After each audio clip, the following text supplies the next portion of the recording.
This edition of the Ridley Report is brought to you by LibertyBooksNH.net, LibertyBooksNH.net. Dave Ridley here signing in for RidleyReport.com this July 27th, 2008. Wanted to just bounce a couple thoughts off of everyone with regard to conversations with the police, and when you're engaging with the police, or when you're talking just to YouTube about the police, when you're talking to people in private conversation. The type of language that we use, if we are to be peaceful non-cooperators, ideally we should also be polite non-cooperators. We should make the authorities feel bad about persecuting us. This is very difficult to do, and even when I am at my calmest and most warm-hearted toward the police, if I'm not doing what they want me to, they get angry. And so the thing that I've learned, and I keep learning it, I haven't fully learned it yet, I'm still trying to get this right, but think about it, you need to be as nice as you possibly can, whether you're talking to them directly, whether you're talking to them via the internet, you know, that they might see, or on general media. You want to be polite. And I tell you, these comparisons to Nazis, I don't think that's constructive. I hear people comparing cops to Nazis. It's like this reflex that some people have that they just automatically have. That they're cops, well, we're going to compare them to the Nazis. Don't do it. Think twice about saying that sort of thing. Be careful about calling them corrupt. I see so many people just throw that stuff out there, and maybe there's something to it sometimes, maybe there's not. But again, Orson Scott Card used to say, he's a famous writer, he's the guy that wrote Ender's Game. He used to say, if you want someone to stop hurting you, make them stop wanting to hurt you. It does not make a person want to stop hurting you if you're calling them Nazis, if you're calling them corrupt. It just makes them feel more comfortable about enforcing evil laws against you.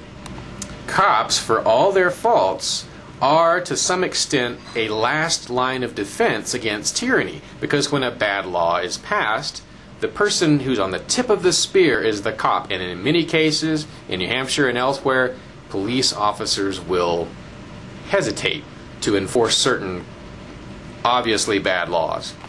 I know of at least one cop, a person some of you cannot stand, by the way, who's told me he has actually, you know, when he arrests somebody or he stops somebody, spotted some marijuana, and instead of arresting them, he's just disposed of it. And I think there are a lot of cops that do that. My hat is off to them for doing it. But do you think they would do it if every pot smoker treated them shabbily? If every pot smoker mouthed off to them at the first opportunity or said bad things about them behind their backs? And again, I'm not talking about just any bad thing. Obviously, some bad things have to come to light, and you can't hide bad things about the cops. But you know, this unnecessary hyperbole, this insulting, it's natural, it's human. We've got to not do it. We've got to stop doing that.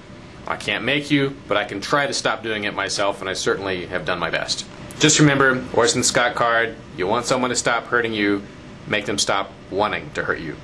You know, and bear in mind, I have a reputation generally as being pretty kind to cops.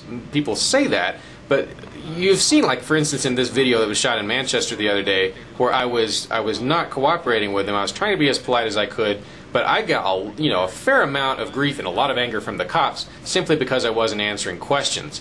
What are you videotaping? I'm videotaping you and audio recording at this time. So if you're going to do that, you want to lower the temperature as much as possible by being as polite as possible. I think it worked a little bit better in this other conversation here with a cop who stopped me while we were doing an open carry litter pickup. Of course, maybe he was nicer to me simply because I answered some of his questions, because I felt like it that day.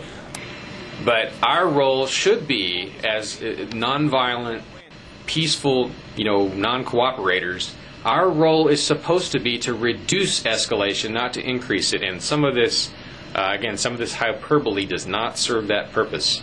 I don't remember any instance where Gandhi insulted the British. I don't remember any instance where Martin Luther King insulted the Southern governors or Bull Connor or any of those folks. Let's be a little more like them and a little less like the Black Panthers when it comes to our language. And I guess our actions, too. This is Dave Ridley, signing out for RidleyReport.com. This edition of the Ridley Report is brought to you by Liberty Books, Pressure copy. New Hampshire's pro-liberty bookstore, at 75 Allison Street in Concord. LibertyBooksNH.net, LibertyBooksNH.net. It's a science fiction paradise.